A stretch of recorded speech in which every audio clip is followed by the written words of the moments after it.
Hello, Far Falcons. This is Miss Leverton here in our Far Library, and I just want to wish you guys a very happy Read Across America week. Today, I hope you guys are all wearing your mustaches because we are going to be reading a very special Dr. Seuss book called The Lorax. And if you look closely, you can see his mustache. So go ahead and get comfy and let's get started. The Lorax by Dr. Seuss.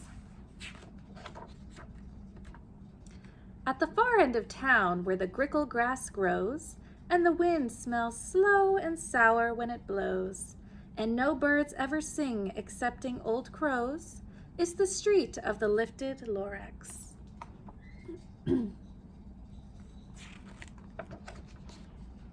And deep in the grickle grass, some people say, if you look deep enough, you can see still today where the Lorax once stood just as long as it could before somebody lifted the Lorax away.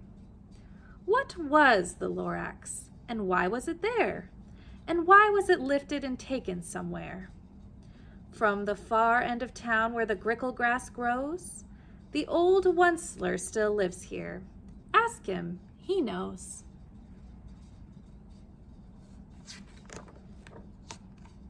You won't see the Onceler. Don't knock at his door. He stays in his lurkim on top of his store. He lurks in his lurkim, cold under the roof, where he makes his own clothes out of muffered moof. And on special dank midnights in August, he peeks out of the shutters, and sometimes he speaks, and tells how the Lorax was lifted away. He'll tell you perhaps if you're willing to pay.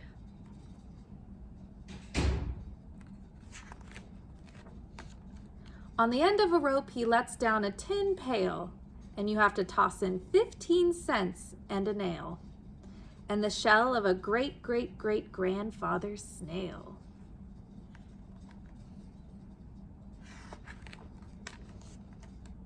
Then he pulls up the pail, makes a most careful count to see if you've paid him the proper amount.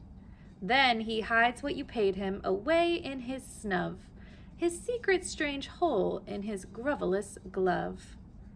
Then he grunts, I will call you by whisper my phone, for the secrets I tell are for your ears alone. Slup! Down slups the whisper my phone to your ear, and the old Onceler's whispers are not very clear, since they have to come down through a snurgly hose, and he sounds as if he had smallish bees up his nose. Now I'll tell you, he says, with his teeth sounding gray, how the Lorax got lifted and taken away. It all started way back, such a long, long time back.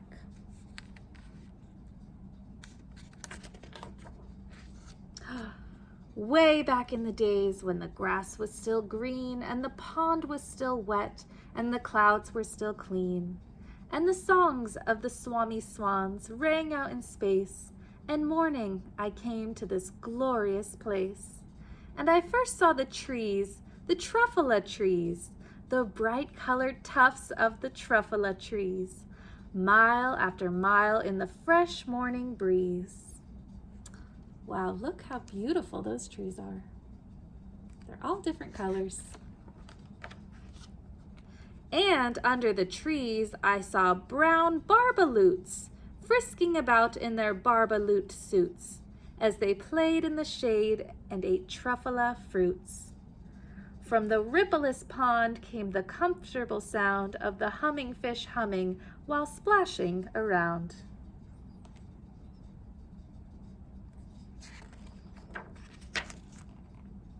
But those trees, those truffula trees, all my life I'd been searching for trees such as these. The touch of their tufts was much softer than silk, and they had the sweet smell of fresh butterfly milk. I felt a great leaping of joy in my heart. I knew just what to do. I unloaded my cart.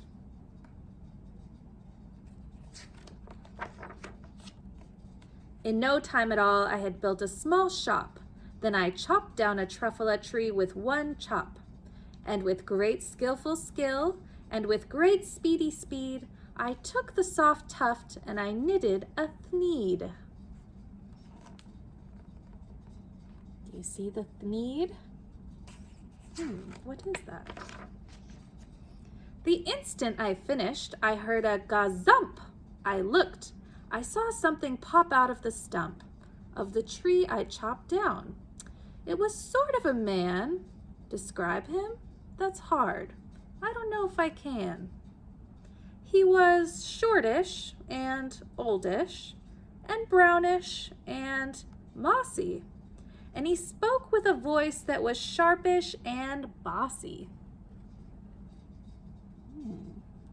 Interesting. Mister, he said with a sawdusty sneeze, I am the Lorax. I speak for the trees. I speak for the trees have no tongues. And I'm speaking to you, sir, at the top of my lungs. He was very upset as he shouted and puffed, What's that thing you've made out of my truffula tuft?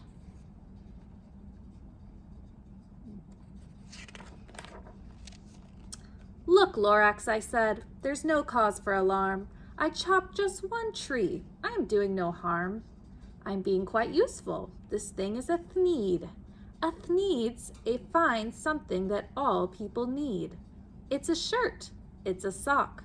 It's a glove. It's a hat.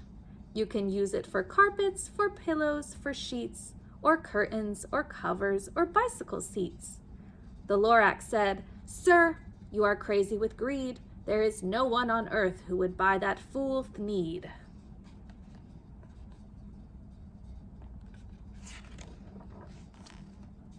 But the very next minute I proved he was wrong, for just at that minute a chap came along, and he thought that the thneed I had knitted was great. He happily bought it for $3.98. I laughed at the Lorax. You poor stupid guy. You never can tell what some people will buy.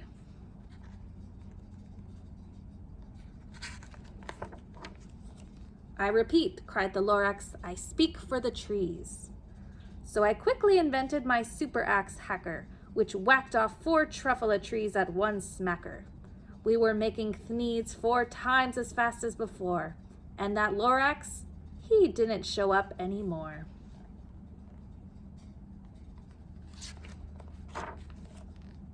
But the next week he knocked on my new office door. He snapped, I'm the Lorax who speaks for the trees, which you seem to be chopping as fast as you please. But I'm also in charge of the brown barbaloots, who played in the shade in their barbaloot suits, and happily lived eating truffula fruits. Now, thanks to your hacking my trees to the ground, there's not enough truffula fruit to go around. And my poor barbaloots are all getting the crummies because they have gas and no food in their tummies. Oh. They loved living here, but I can't let them stay. They'll have to find food, and I hope that they may. Good luck, boys, he cried, and he sent them away. I, the Onceler, felt sad as I watched them all go. But business is business, and business must grow, regardless of crummies and tummies, you know? Poor barbaloots, they're all leaving. I meant no harm, I mostly did not, but I had to grow bigger, so bigger I got. I biggered my wagons, I biggered the loads of the thneeds I shipped out. I was shipping them forth to the south, to the east, to the west, to the north. I went right on biggering, selling more thneeds, and I biggered my money, which everyone needs.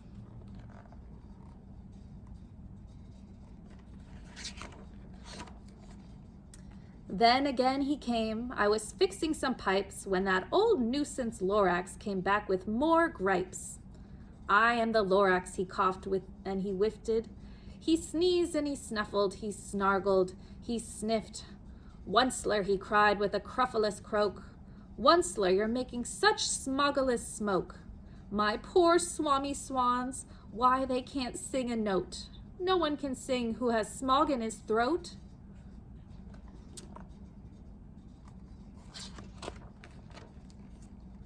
And so, said the Lorax, please pardon my cough. They cannot live here, so I'm sending them off. Where will they go? I don't hopefully know. They may have to fly for a month or a year to escape from the smog you've smogged up around here.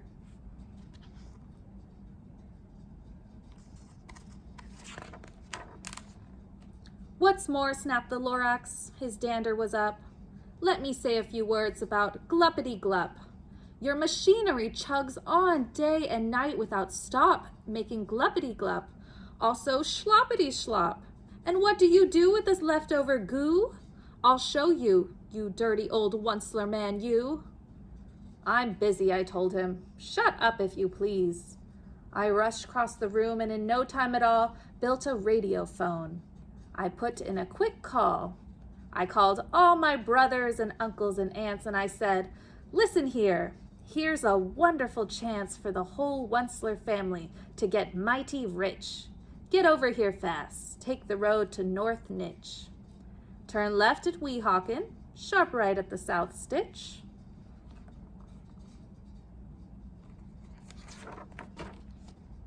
And in no time at all, in the factory I built, the whole Onceler family was working full tilt.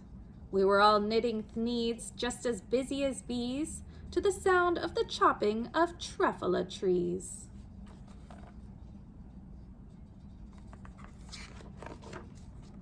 Then, oh baby, oh, how my business did grow. Now chopping one tree at a time was too slow.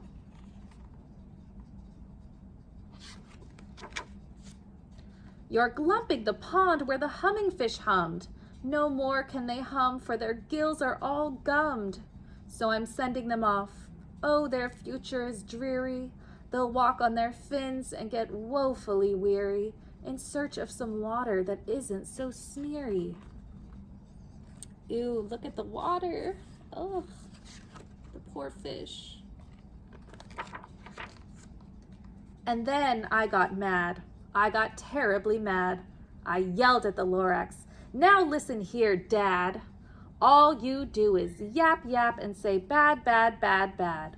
Well, I have my rights, sir, and I'm telling you, I intend to go on doing just what I do. And for your information, you Lorax, I'm figuring on biggering, and biggering, and biggering, and biggering. Turning more truffula trees into thneeds, which everyone needs.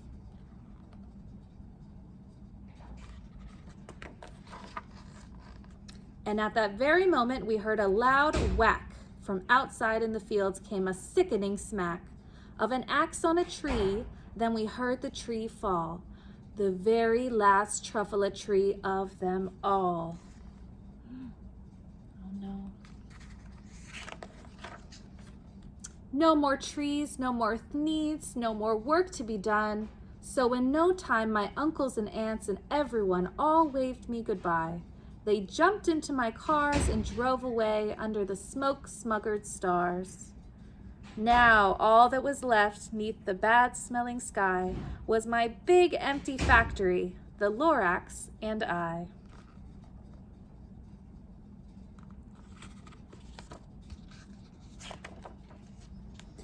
The Lorax said nothing, just gave me a glance, just gave me a very sad, sad backwards glance as he lifted himself by the seat of his pants, and I'll never forget the grim look on his face when he hoisted himself and took leave of this place through a hole in the smog without leaving a trace.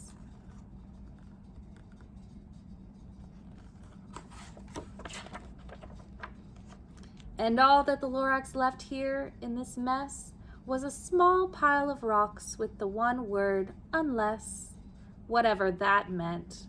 Well, I couldn't guess. That was long, long ago, but each day since that day, I've sat here and worried away. Through the years, while my buildings have fallen apart, I've worried about it with all of my heart.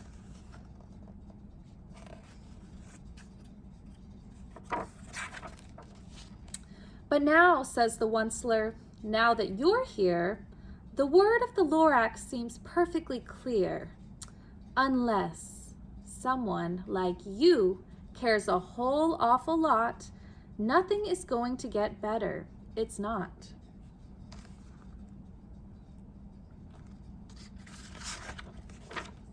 So, catch, calls the Onceler. He lets something fall. It's a truffula seed. It's the last one of them all. You're in charge of the last of the truffula seeds, and truffula trees are what everyone needs. Plant a new truffula, treat it with care, give it clean water, and feed it fresh air. Grow a forest, protect it from axes that hack. Then the Lorax and all of his friends may come back.